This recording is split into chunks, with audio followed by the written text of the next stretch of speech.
What's up? It's your boy Kevin to turn on this motherfucking YouTube shit. Wow, what the fuck?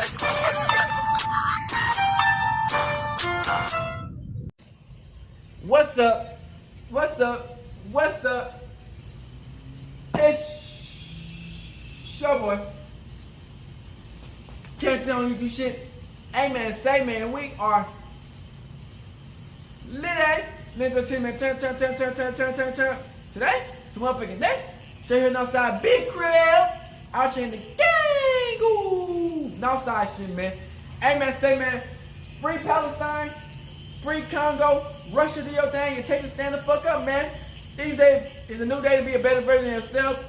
Don't never let somebody bring you down. Never let somebody tell you who you really is. But never put yourself in a spot that you do not belong, gang. Hope y'all always support your boy. Share the videos, like them up, because we put out a message that if you just look within, you will see the message that your boy is trying to give out, man. This world we live in, man, is not what you always seem to give out, man. You know what I'm saying? It's always the deeper hidden message behind everything. Behind the sports, behind the music, behind the acting, comedian, the entertainment, behind the government. It's always some hidden shit that if you look deep enough, you will find. You dig what I'm saying? But also, you gotta protect yourself at the end of the day, man. Come to y'all as a black Hebrew Israelite, as a real Jew, man, as a real one. You know what I'm saying? Out here on the front line, let niggas know what's up. We fighting, gang. I hope y'all enjoy the video. Let's get into it. Alright. Boom. Today, motherfucking day, straight hood outside Christian, man. In the game. Alright, man. So, we finna talk about what's going on. Tell me why Michael Jackson, one of the greatest artists of all time, hands down one of the greatest. You know what I'm saying?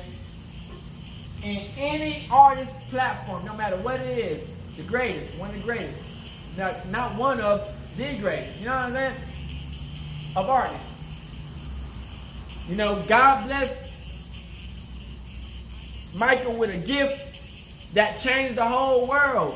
Shed light on certain topics that, you know, it kept in the darkness. Yahweh gonna always uncover the truth, man. You feel what I'm saying? Okay, so Michael Jackson. Y'all know how his kids, Prince, I think it was Prince, Blanket and a girl and something, they was never his kids. You know what I'm saying? I think we all understand that at this point, that these kids was fathered by somebody else, but Michael Jackson treated them as they kids. And that's the thing I think that the community never did allow the kids to ever get into, you know, the community. Because we all knew it was a scheme. I feel like it was a scheme by the woman, but at the same time, you know, Michael Jackson wanted a family, and you know what it was. But it's like, you know, I always felt like the kids was spoiled. You dig? Spoiled brats who never really had to work for nothing. You know what I'm saying? Lived off the Michael Jackson money on.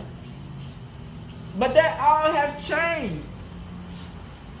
Recently, they have closed off Michael Jackson's financial benefits to the kids and the mama. Now, the only one I feel like deserve the bread sometimes is the parents.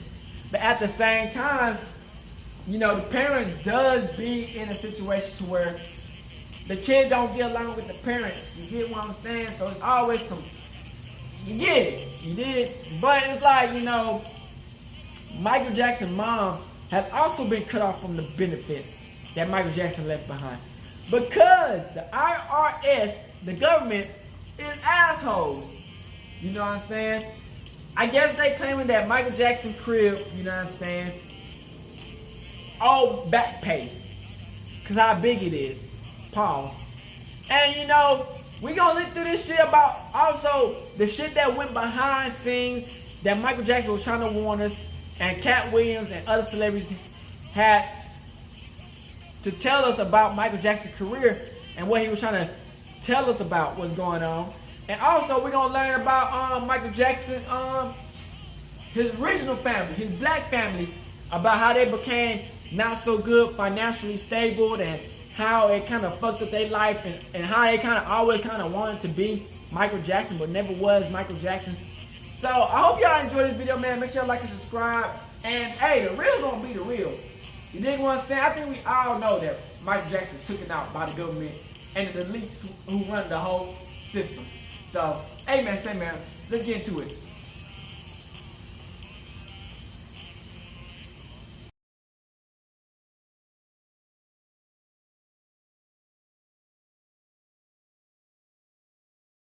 Access Hollywood. Michael Jackson's family is in the midst of an ongoing legal battle. The King of Pop's son, B.G. Jackson, formerly known as Blanket, is taking his grandmother Catherine to court in an effort to prevent her from using his late father's estate funds to appeal a previous ruling, according to documents filed on March 18th and obtained by Access Hollywood. The papers state the two had recently teamed up to try and prevent a massive business transaction. Who is this white kid? It's not even his kid. Y'all not even his bloodline. Look at y'all. Y'all look European. Michael Jackson wasn't white, he was black. Blanket doesn't agree with. Y'all the docs show that Blanket doesn't want his father's estate money to fund the next step in Catherine's legal battle, since he thinks she is unlikely to win. A judge has yet to weigh in on the matter as of March 21st. BG is Michael's youngest child and typically stays out of public view. However, he was spotted on a rare outing days ahead of his newest legal filing as he walked around Los Angeles and headed to the movies. In February, the 22-year-old also made his deserve all that goddamn money on? Where he won the prize not for best drama. Kids. Like, what we doing? Pumpkin spice, man. I resent anyone making allegations that he is not a parent and that he is not a proper parent. No one has ever read more about parenting. No one has ever practiced the art of parenting. And parenting is an art. You earn the title parent. Because you give birth, because you impregnate someone, it does not automatically give you that title of mother or father. You earn the title. My kids don't call me mom because I don't want them to. They're Michael's children. It's not that they're not my children, but I had them because I wanted him to be a father. I believe that there are people who should be parents, and he's one of them. We have a non-traditional family, and if it makes people uncomfortable, ain't none got the talent, none got the dance. It's a shame that they're not more open. We are a family. Boy, if they don't get that motherfucking honey boo boo looking. I will always be there for him. I will always be there for the children. And people make remarks, oh, I can't believe she left her children. Left them? I left my children? I did not leave my children. My children are with their father. Where they're supposed to be. Did you ever want to have children before you met Michael? No. So it wasn't what you wanted to do?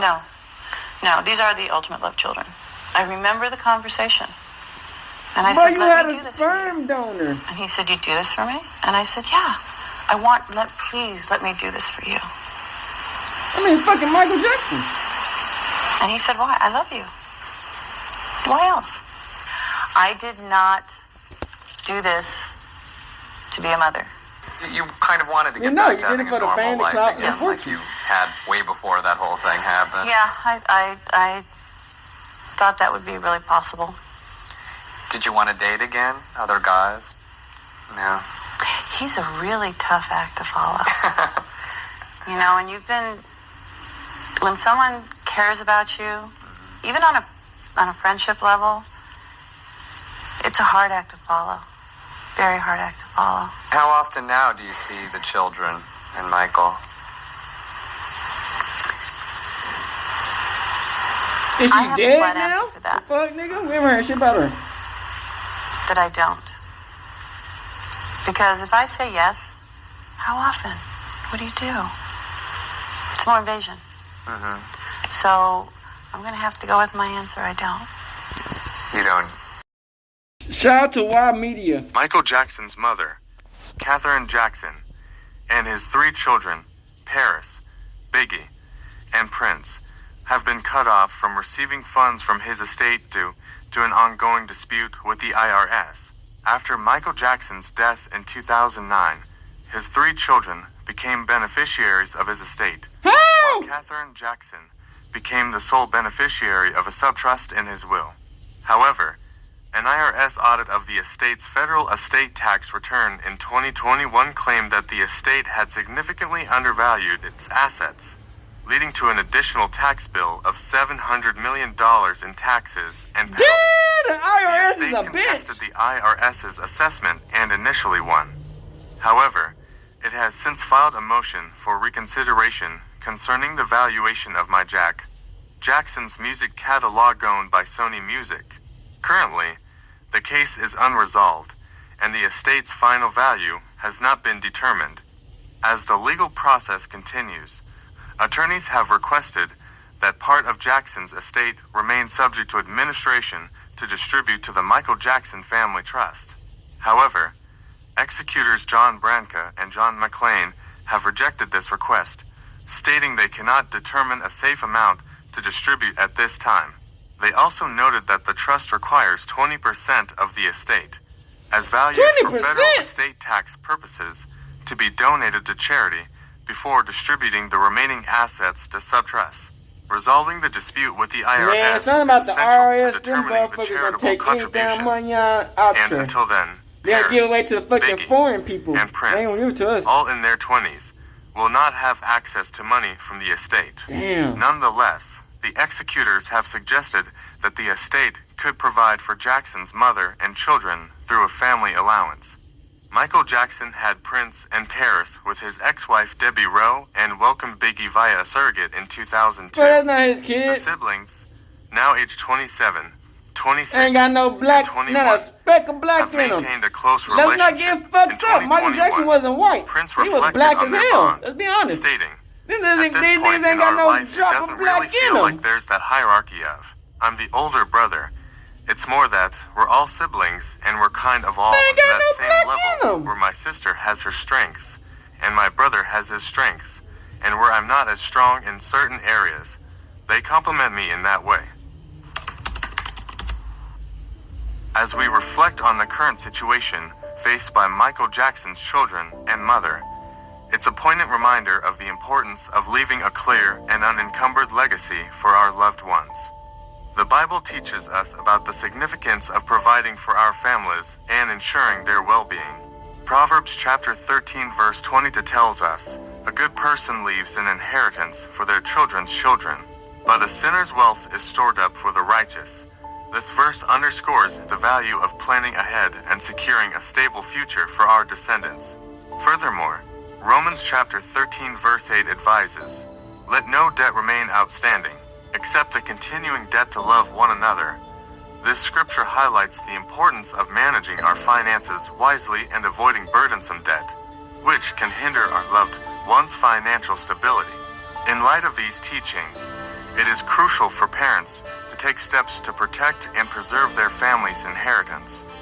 By doing so, we honor God's principles Michael of Jackson did stewardship more and than care, enough. He did. ensuring He that just- our children and future generations The are IRS? blessed with security and provision. Let us strive to follow these biblical principles in our own lives, making thoughtful decisions that reflect our love and responsibility towards our The God gonna families. bless us all. In doing in so, one certain we way. can leave a lasting legacy of faith, love, and financial stability. If you found this video helpful, please like. Hey man, Sam, if you want to see what Cat Williams had to say about Michael Jackson and all the stuff that happened behind the scenes. And the fact of the matter is, we watched this get right in front of our own face. Cat Williams, who is known for dropping some truth bombs, has apparently released a missile that is set to obliterate certain grapevine for weeks to come. The 52-year-old comedian's words came on the back of a string of statements from Michael Jackson's family members and friends on the passing of the musical icon. What did the celebrated comedian say? And why should other prominent black artists take note? knew it was finna happen. He told us, and we didn't know. He named his last tour, This Is It. A video making rounds on the internet shows Katt Williams releasing some truth missiles about the passing of one of the greatest musicians of all time, Michael Jackson. In his usual no-holds-barred style, Katt Williams insinuated that the pop icon was eliminated by some of the industry players right before our very own eyes. Though all evidence points to the fact that Michael Jackson OD'd on medication, Katt Williams alleged that it was all planned. According to Katt, Michael Jackson knew it was going to happen and gave his fans hints of plans by some evil individuals to end him, but they didn't catch his drift. Katt claimed that one of the hints was when he named his last tour, This Is It. He alleged that the pop icon knew he was at the end of his life and that he wouldn't survive to organize another tour, which is why he gave it that name. True to MJ's words, the This Is It tour happened to be his last, as he passed away in the same year that he made that announcement. The comedian observed that MJ didn't make the announcement in a celebratory manner. Instead, he sounded like he was tired of fighting the evil in the industry, and he had given you. So, Katt Williams appears to think that MJ's passing was pre-planned by the industry greats who disliked the power he wielded. Many fans who saw Katt Williams' video appeared to agree with the comedian.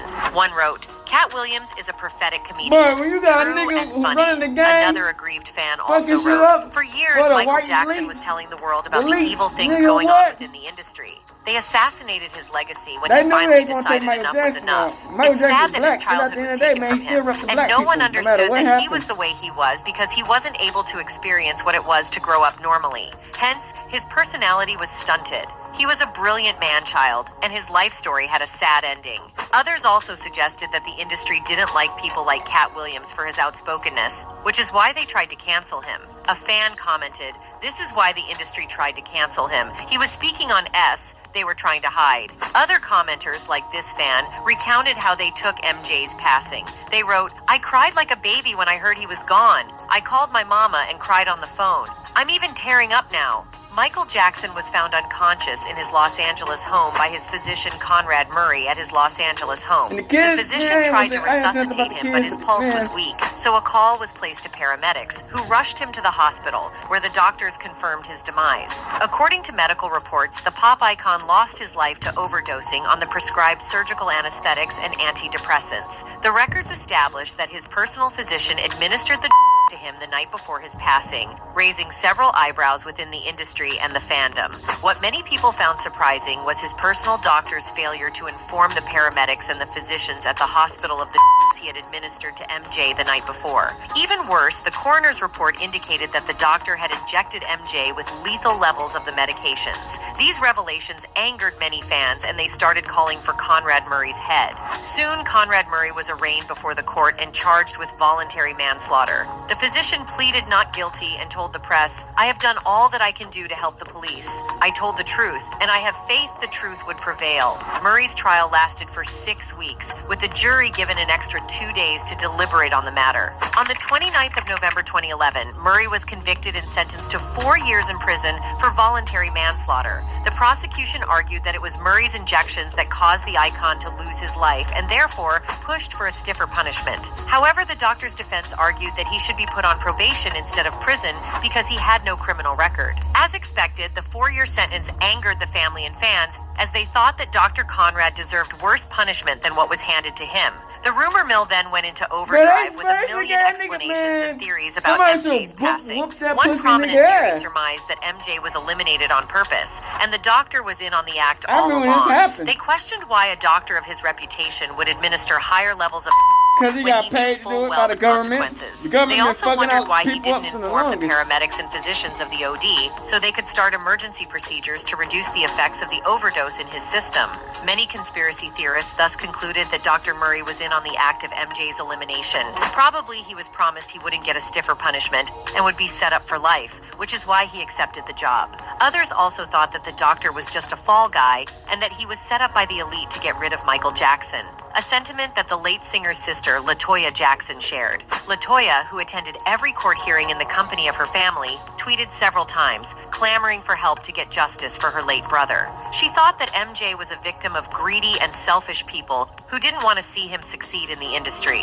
One of her tweets asked other witnesses to be called for questioning to help unravel the purported mystery surrounding MJ's death. The tweet read, "There are wives, girlfriends, and employees who know exactly what happened to Michael. Please come forward and tell what really happened." In another tweet, she insinuated that Murray knew exactly what went on the night her brother passed on, but he didn't want to open up for fear of retribution from the powers that be. Michael worked his entire life for his children. Please help us get justice. Dr. Murray is a very small piece of the puzzle, she wrote. I feel like screaming. Murray knows exactly what happened at Carrollwood and who else is behind all of this. The ever-tweeting LaToya then claimed that her brother was eliminated for his money, but exonerated her family, saying that they had no hand in his passing. Whenever someone is murdered, you follow the money trail and you see who has the most to gain. Those are normally the ones responsible. And then she added, the family has absolutely nothing to do with his estate. Interestingly, fans were divided on LaToya's sentiments. Some agreed with her that the doctor was in on the act all along, given the reasons stated earlier in the video. However, there was a small section of fans who thought that the doctor was innocent of all the charges and that he was only dispensing his duties. According to them, the media and law enforcement were only scapegoating Conrad Murray when there were other issues surrounding MJ's elimination. For example, they pointed out that MJ was addicted to sleep and pain medications for years, and that his family tried to stage an intervention in 2007.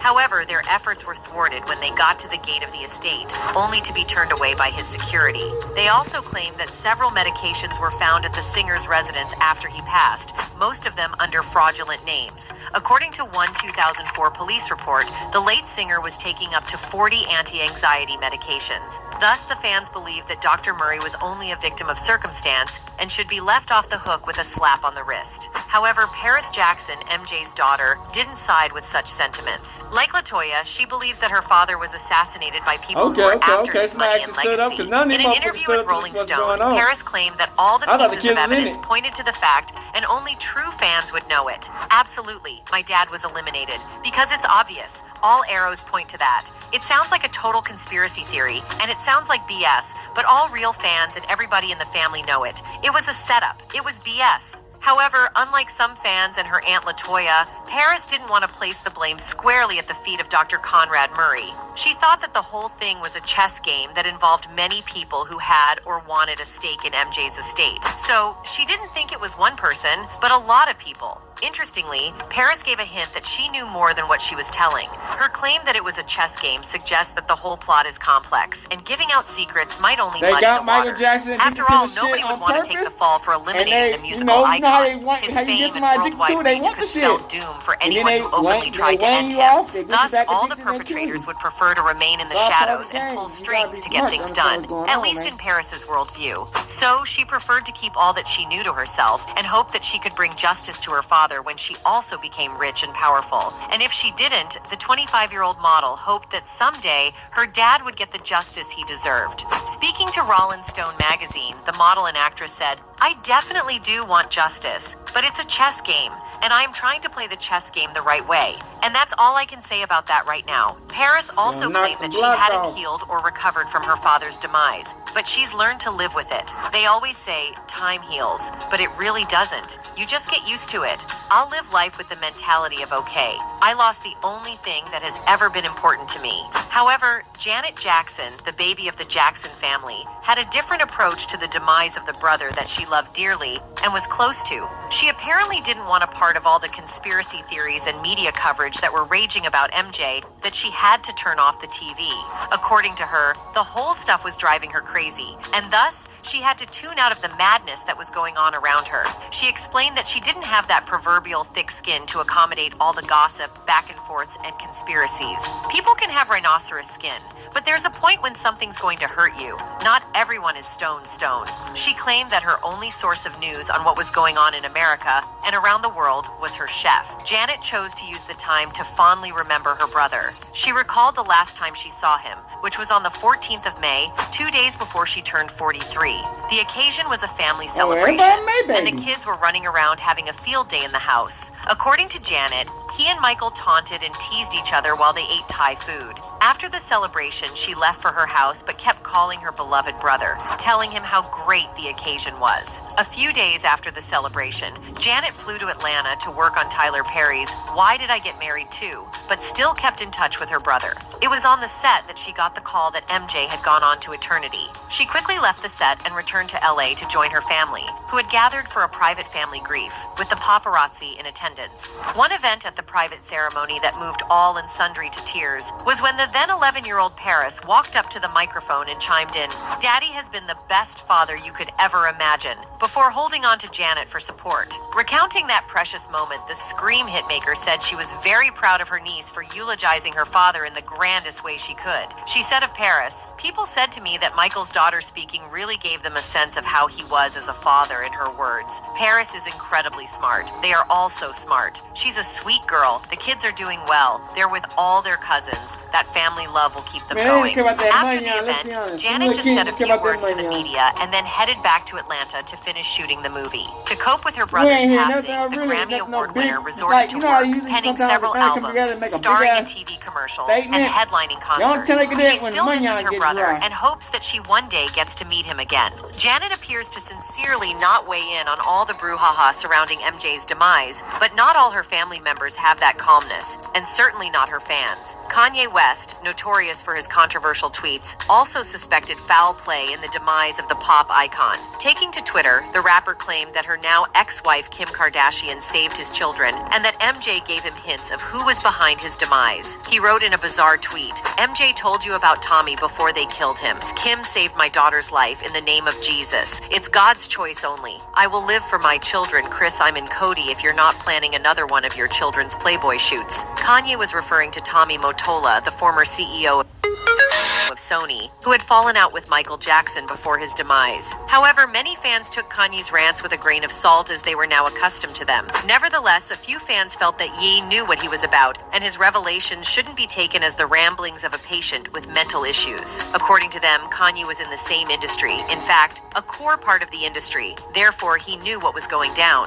They felt that if there were anyone who would have information about MJ's passing, it would be Kanye, who is also not afraid to speak his mind. Curiously, MJ himself had accused Tommy of being evil and mistreating black artists. The whole beef started years ago, but it came to public knowledge when MJ spoke out publicly at a news conference in 2002. At the press conference, he accused his own label, Sony, and its executive producer, Tommy Mottola, of racism. Record companies really do conspire against their artists. They steal, they cheat, they do whatever they can, especially from the black artists. Sony, Tommy Mottola, the president of the record division, he is a mean, he's a racist, and he's very devilish. Illustrating his statement, the pop icon produced a poster of the depicted Tommy Mottola with devilish horns and a pitchfork. He then held a placard that read, "Sony Music Kills." According to sources, Jackson was upset with Sony because the label refused to promote his 2001 Invincible album. Another reason was that the label failed to release a song that he had recovered for victims and survivors of the 2011 terror attacks on the U.S. He also explained that the music labels don't take care of their black artists, which is why they're constantly touring to make ends meet. They steal, they cheat, they do everything they can, especially against the black artists. People from James Brown to Sammy Davis Jr., some of the real pioneers that inspired me to be an entertainer. These artists are always on tour because if they stop touring, they will go hungry. If you fight for me, you're fighting for all black people, dead and alive.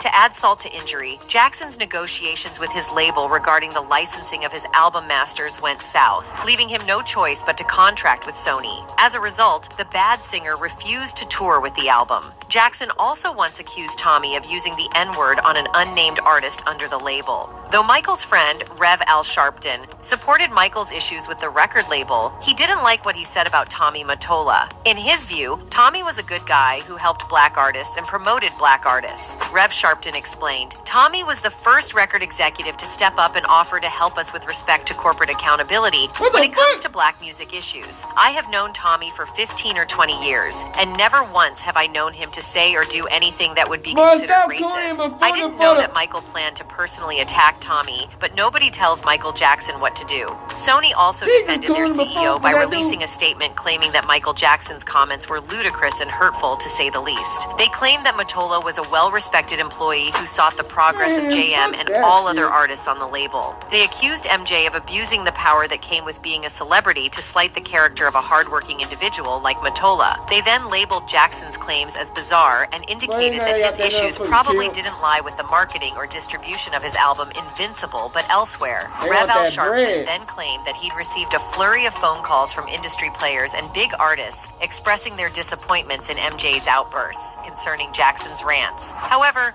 many fans supported their idol against Mottola and Sony. They claimed that MJ knew what he was talking about, but wasn't used to speaking to the media, so he didn't know how to present his issues. They explained if nothing were wrong with how he was being treated at the label, he wouldn't make such statements. The fans surmised that since Michael was a soft-spoken person, something must have definitely triggered him to make such outbursts. They accused all the producers who didn't agree with MJ's outbursts of being part of the rot that their icon was talking about. They concluded that Michael's rants made them uncomfortable, so they allegedly found creative ways of making him go without the trail leading back to them. However, they were not the only ones that the fans linked to the demise of their music icon. The fans also blamed the Illuminati for eliminating MJ. According to them, the secretive group saw MJ as a threat to their business. They explained that the singer had started talking and revealing deep secrets within the organization, and thus, they had to act fast. They surmised that Michael was the only artist bold enough to drag Sony and Tony Mottola in the mud in front of the whole world. If he had the confidence to use his power to speak up for the artists struggling under the weight of the Illuminati, then he could bring their entire business to a halt. That is why they carefully planned and executed his demise. Some interesting theories also suggested that Michael Jackson actually passed on 2 years before,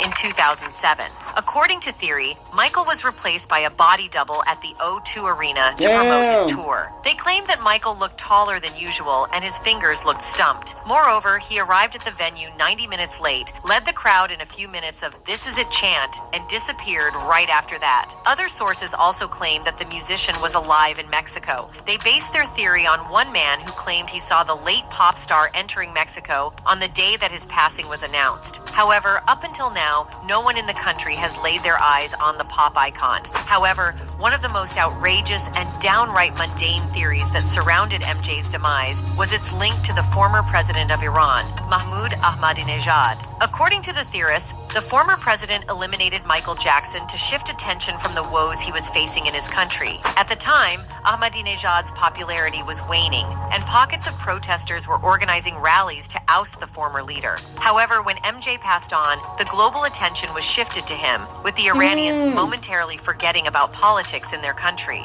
Thus, the theorists thought that the former Iranian president planned all that to shift popularity from the crisis in his country. Another theory that made the rounds was that the pop star faked his passing because he was neck deep in debt and thus needed a plan to escape his debtors. And the only way he knew to do that was to apparently fake his passing, so that while the whole world, including his debtors, thought that he was no more, he would be chilling on some island, far away from probing paparazzi and social media. However, all evidence pointed to the fact that the music icon had indeed passed on, as the Los Angeles coroner's office has officially confirmed that the person in the casket was Michael Jackson. However, that hasn't stopped people from believing that their icon was a victim of the allegedly cruel music industry. Some even wish that the singer and dancer hadn't taken them on the way he did, so they could still enjoy his wonderful tunes and electrifying dance steps. One commenter wrote, "If you really sit and think about what he went through, I mean really think about what this did to him or how it must have felt. It's just heartbreaking what these accusers did to him for money." I agree 100%. That's the thing about, Others also about this opined shit. that You play that MJ game, had you fought the don't play that music game. the They gonna apparent take wickedness your in ass the music out if you industry a so problem hard and that a it threat. ended up That's consuming a him. fact. One fan wrote, "Absolutely Don't care if agree. you're rich You or fight poor. against the wrong so hard it consumes you, and when the quiet comes, you can see how broken you become, and you wonder why you didn't know exactly when you broke." However, his fans acknowledge that though he isn't with them physically, he'll continue to be with them in their hearts. One obvious die-hard fan summed up those sentiments in these words, "Michael will live on forever through all the people who loved him.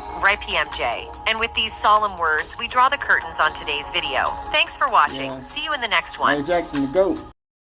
Man, we've been talking about Michael Jackson, man. how well, we're gonna try to see if we can find one about how his kids is not getting paid no more, and then how his mama not even getting paid. Like, this shit is crazy. So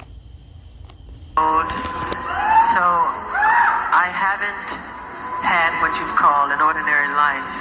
It's undeniable that Michael Jackson's life was far from ordinary, marked by fame and complex family dynamics that exposed him to many difficult challenges. His passing on June 25th, 2009 is one of those moments that sticks in everyone's memory. It sent shockwaves worldwide, dominating headlines for weeks and prompting an unprecedented period of public mourning. Some deaths become iconic moments in culture, and when they do, it's common for unusual theories to emerge.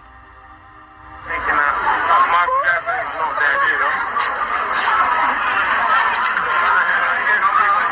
Michael Jackson is not dead. He's not there. Michael Jackson, a celebrity of immense stature, has had his fair share of elaborate conspiracy theories surrounding his death. Now it seems the latest claim is that the King of Pop might have been intentionally harmed by someone in authority, and that the same someone has made his family lose everything. At least that looks like what some people believe after hearing his son speak. It's kind of what each of us want to do, and kind of makes things that people hopefully enjoy, but also can benefit their lives. Michael Jackson privately expressed intense fears about certain matters, a sentiment shared by some of his family members. Now, let's shift our focus to his family, a legendary dynasty that has left an indelible mark on modern music.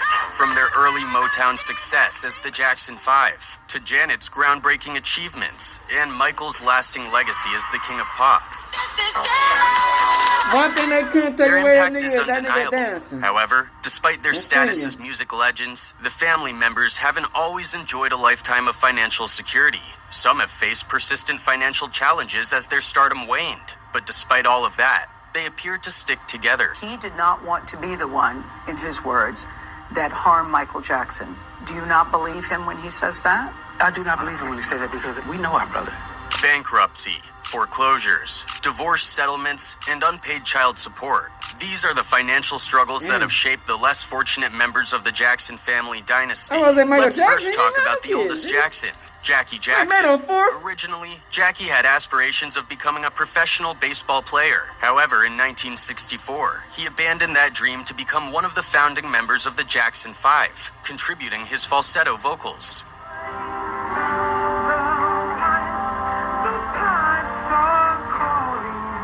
His primary source of wealth came from his time with the group, and he also tried his hand at a solo career on a couple of occasions. In the 1980s, Jackie turned his attention to producing soundtracks for movies like Touch and Go, The Running Man, and Burglar. Later in the 2000s, he ventured into running two record companies, Jesco Records and Futurist Entertainment.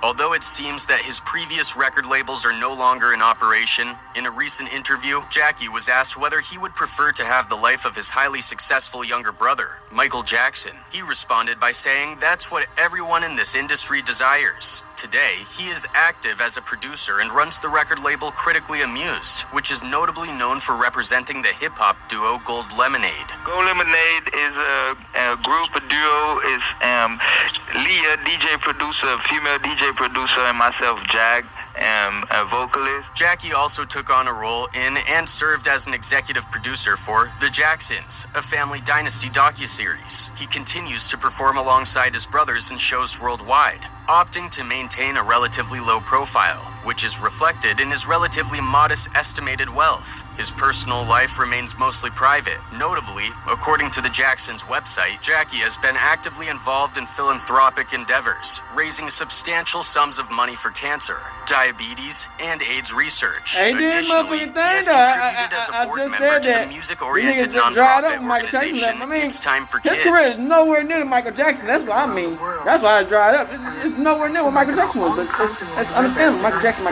Next to Jackie Jackson, Jermaine Jackson gained fame as the other lead singer in the original Jackson 5 and stands as the sole member, aside from Michael, to enjoy some degree of solo success outside the group. Although he didn't reach the same stratospheric success as his brother, Jermaine released 14 solo albums and scored multiple #1 hits on the U.S., R&B, and international charts. Nevertheless, his personal life challenges have taken a toll on his finances, leaving him facing financial difficulties. Hey, I heard Michael Jackson broke through at his end. The timing was just perfect. His album was out before mine, and mine came out. I guess we legal both hit the fees. charts at the same time. In 1994, Jermaine Jackson married Alejandra Genevieve Oajaja, and they had 2 children together.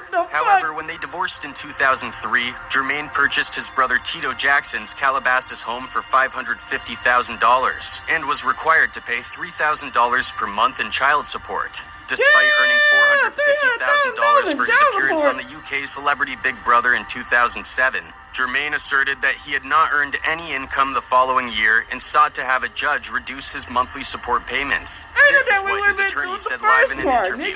Jermaine Jackson, Michael Jackson's brother, is stuck in Africa. Believe it or not, he's stuck in Africa, nigga. What the fuck? Child support.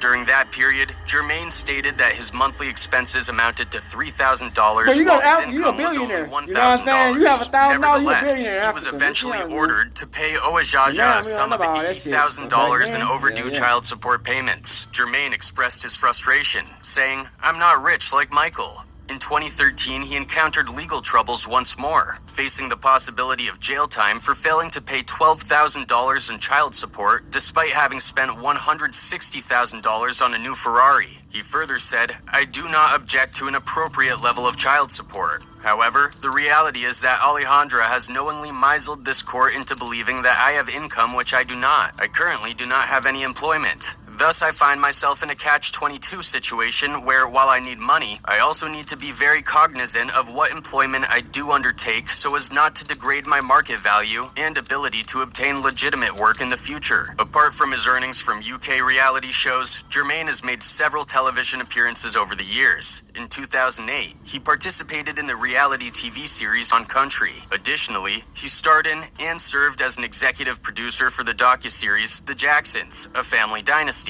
The show offered a glimpse into their lives as they prepared for a reunion tour and aired 1 season on the A&E network between 2009 and 2010. Jermaine Jackson also made an appearance on an episode of Celebrity Wife Swap, alongside his third wife, Halima Rashid. They swapped spouses with Daniel Baldwin's wife. Unfortunately, this marriage didn't last either, and it led to financial difficulties for Jermaine once again. In 2016, Halima filed for divorce, and according to TMZ, she revealed that a judge had ordered Jermaine to pay her $2,500 per month starting in 2018. There was a big monster truck coming over to the house, and it was like 10 in the morning, and he wanted me to see it. I told him I would. That's not reason $300,000 for an entire year, he hadn't provided any financial support, despite Halima's claims that Jermaine was earning between $50,000 and $500,000 each month during their relationship. According to court documents reported by The Blast, Jermaine's income was still substantial, with monthly royalties bringing in nearly $14,000, while his monthly expenses amounted to $10,000. To alleviate his financial difficulties, Jermaine's mother, Catherine, has reportedly provided assistance. It's been said that he receives a monthly financial support of $12,000 from her, which is sourced from her stake in his brother Michael's estate. And I never want to feel like that again. Had you never feared this day would come? Never thought this day would come. Then comes Marlon Jackson. Marlon, the 6th child of the Jackson family, played a crucial role as one of the founding members of the Jackson 5. While he was a skilled singer and songwriter, his true talents were in dancing. He took on the role of the group's primary choreographer, earning him the nickname Danciest Jackson among his siblings. After a successful stint with the Jacksons, Marlon attempted a solo career, but his debut album didn't resonate with audiences as he had hoped. I've always wanted to do a solo album, and I've always wanted to pursue a solo career, but I feel that God has a time for everybody, and I think that this is my time. Marlon's solo album Baby Tonight found success on the R&B album charts but didn't make a significant impact on the Billboard 200, reaching only number 175. Well, Michael Jackson Unfortunately, he never released another record after that. At one point, Marlon lived in a spacious 6,700 square foot home in Encino, California, complete with a tennis court and pool, but he sold it for $1.16 million in 1992. In the 1990s, Marlon showcased his business acumen by co-founding the major broadcasting cable NBC network, a significant achievement as it was the first cable TV network to be both minority-owned and operated. You play practical jokes on practically everybody. As young kids, that's what you do. That's what you do.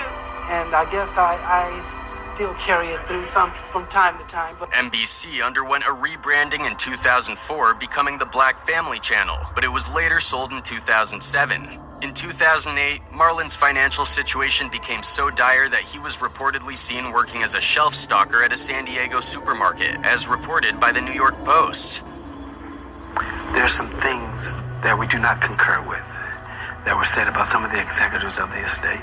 Today, Marlon Jackson is not considered a millionaire, although he continues to perform with his brothers as part of the Jacksons. He also upholds the family tradition of giving back through his charitable organization, the Study Peace Foundation. The Study Peace Foundation is dedicated to fostering unity in communities worldwide. They achieve this by implementing programs that encourage individuals to create and live in peaceful environments. Uniting the world, to me, is important because in order peace cannot be conquered by force. Randy, the youngest brother in the Jackson family, is recognized for his role as one of the members of the Jacksons. He joined the band in 1975, taking Jermaine's place when Jermaine decided to stay with Motown. In the late 1970s, Randy aimed to kickstart his solo career with his debut album, How Can I Be Sure? Unfortunately, the album never saw the light of day due to Randy's involvement in a car accident.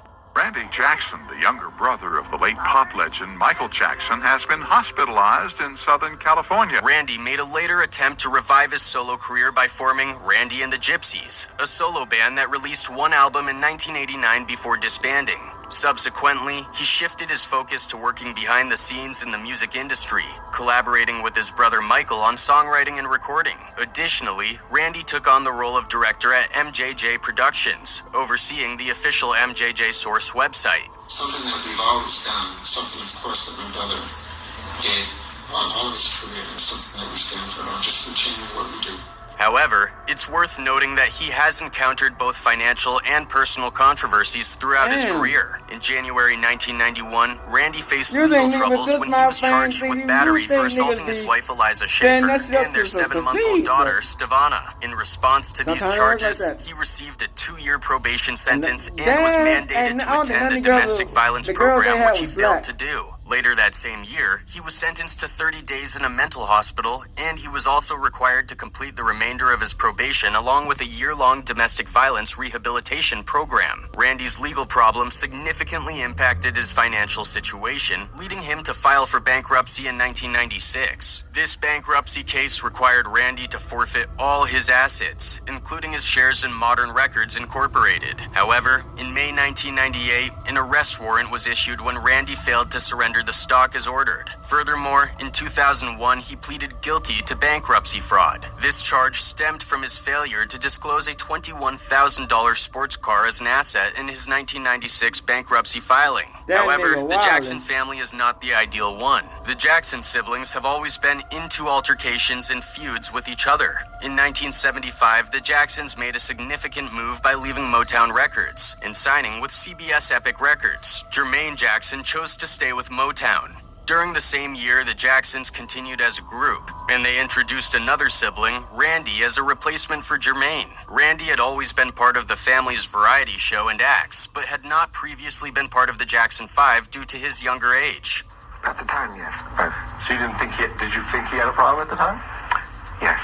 When Randy was added to the group, it created some tension because Jermaine, being the older and more famous brother, initially had reservations about Randy replacing him. However, fast forward to 1986, 11 years later, and Randy began a relationship with Alejandra, which lasted until 1992, during which they had 2 children together. Here's an interesting How did... Interesting twist to the story. While dating Alejandra, Randy Jackson got married to Eliza Schaefer in August 1989. Nobody was chasing people saying, oh, Jafar was chasing poor...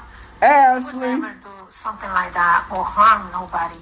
The Jackson family's dysfunction is exemplified by the fact that Jermaine married the mother of his younger brother Randy's children. Randy began his relationship with Alejandra Oajaja in 1986 when she was about 17 years old and he was 24. Randy, who was 7 years younger than Jermaine and 3 years younger than Michael, missed the peak of the Jacksons' Motown fame. While he was too young to be part of the Jackson 5, he later joined the family business and toured with his brothers as he grew older. Jermaine told me that Michael had called him at that time and told him, are you in love with her?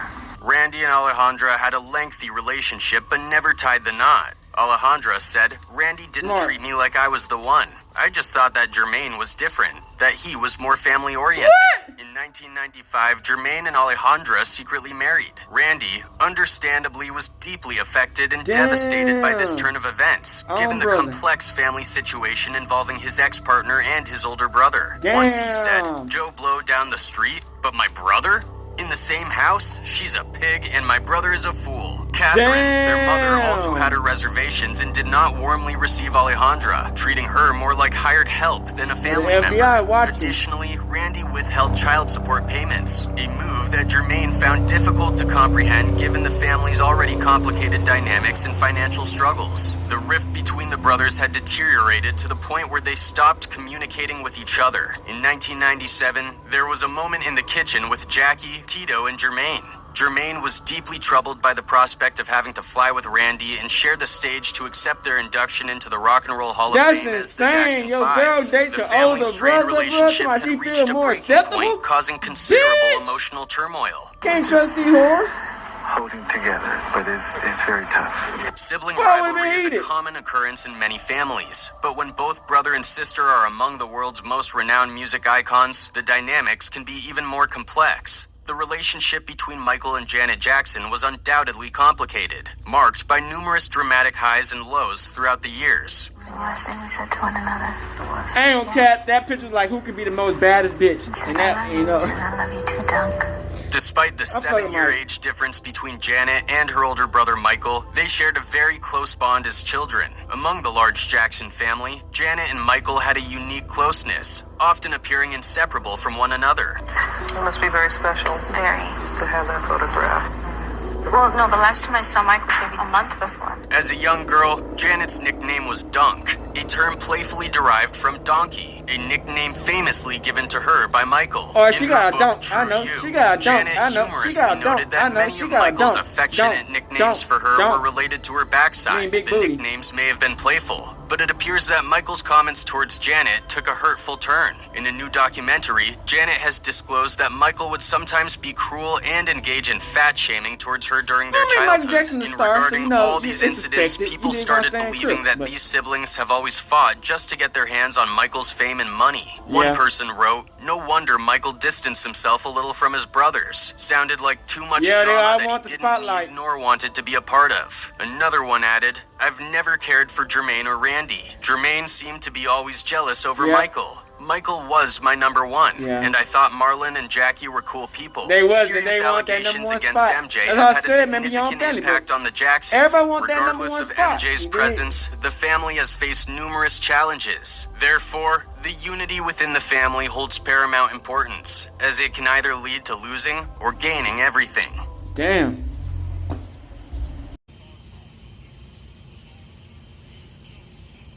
Alright, back.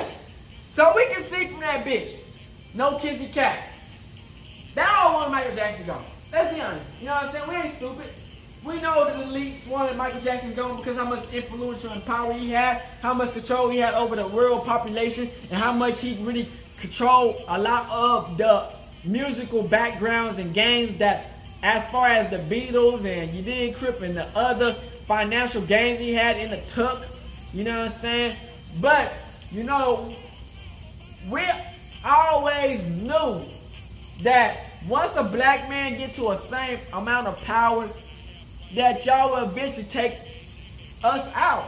Because y'all don't like to see black people in control, especially ones who don't run with y'all narrative. You know what I'm saying? As long as we play y'all little funny, fugazi ass, pussy ass game, y'all cool with it. But once we start breaking free and letting y'all niggas know, hey, we not cool with none of that shit. We ain't cool with that racist ass shit. We ain't cool with y'all oppressing our people. We ain't cool with y'all putting lies on our names. We ain't cool with y'all taking out niggas. Y'all get mad. Because as long as y'all got y'all oppression over us, y'all everything cool. You can get the billions of dollars. You can get the famous celebrity. You can get your shit on out here for everybody to know. But once you start letting niggas know what's really going on, y'all are mad. Y'all don't really want us to ever tell us who we are as people. Y'all can't tell us who we are as people. Y'all think y'all know us, but y'all the whole time y'all trying to throw us for a loop. You know what I'm saying? Michael Jackson, his legacy is crazy. You know what I'm saying? And it's sad because it's like, I feel like his family could have did a little bit more. But if they wasn't so goddamn jealous of Michael Jackson, they could have really had a good argument to fight this damn case. But people, sometimes they be scared to fight against the system because they know if they happen to them, their brother, it can happen to them. The jealousy, the pride, the ego, something in them probably always wanted it to happen. You know what I'm saying? They probably got sick and tired of Michael Jackson. You know, and they always wanted his spot. So they felt like if Michael Jackson was gone, they could get that spot. But at the same time, I feel like the family did put their word on what's going on. But it's sad. The only time we really hear about these motherfuckers now is about when they ain't getting paid that money on. When they were getting paid that money on, everybody quiet as a mouse. Now the kids popping out. We ain't seen these kids in forever. They losing some money on, they popping out. You dig what I'm saying? It just sucks to see that, you know, somebody can build this whole legacy. Somebody can do something so great with the world and then do so dirty, him and his family. You know what I'm saying? When they can't control you, they gonna send anything in their power to try to stop what you got going. Be your own people, man. These people, they'll set you up, man. You dig what I'm saying? It's just, you know what I'm saying? You never know how far jealousy and greed would get to you. Would get to people, man. You know what I'm saying? Motherfuckers do crazy things just to be in your position. You know what I'm saying? Then it still never get to be half of what you ever was. You know what I'm saying? It'll still be a sad piece of shit.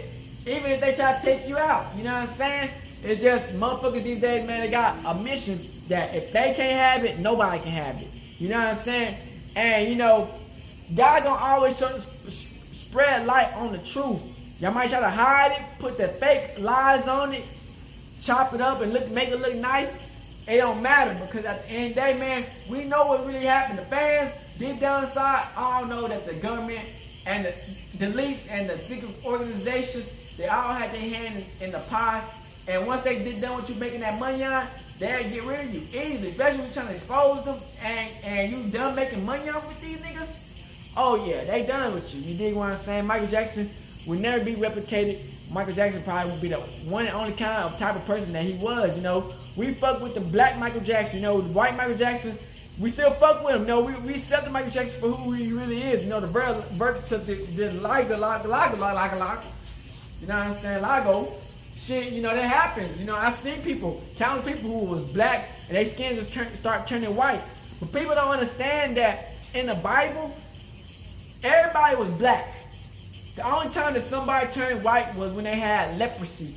It was a curse to be white in the Bible. You know what I'm saying?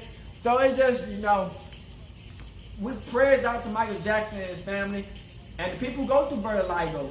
You know what I'm saying? We all go through some shit, man, that changes for the rest of our lives, man. You know, Michael Jackson, he wanted to fight for the black people. You know what I'm saying?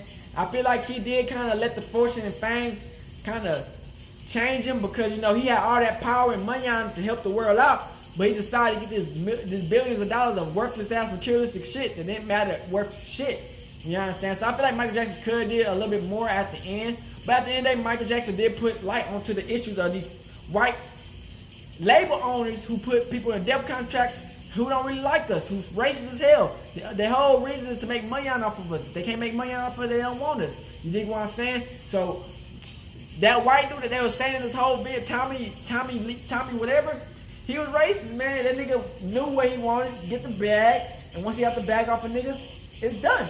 You dig what I'm saying? So shout out to Michael Jackson, because Michael Jackson, a lot of niggas wouldn't have told the truth. Now niggas not gonna put that on mainstream that these niggas were devils in. But we already knew it, but you get what I'm saying? He ain't gonna put that online for the kids and the other people to understand what's really going on, man. So at the end of the day, man, we gonna keep on fighting. Hope y'all share the video out, get the word out, man. The kids, the mom been caught they motherfucking welfare. So who knows what's gonna happen? They got a lawsuit against the mama. Man, this shit getting wild, man. Tax evasion, man. They owe that nigga like the government told they owe him like $700 million because the house is too damn big, man. That shit wild, man. But the legacy, man, that Michael Jackson left towards his whole career will never be tainted. No matter how they want to try to fuck Michael Jackson and his family up, man. So at the end of the day, I hope y'all enjoyed the video. We out the bitch hood and outside. Career gang shit. Hey, Dad, you know, dog, when we link up, dog, this shit be legendary. Even though this is instrumental, you the engineer on it, so Kodak everywhere.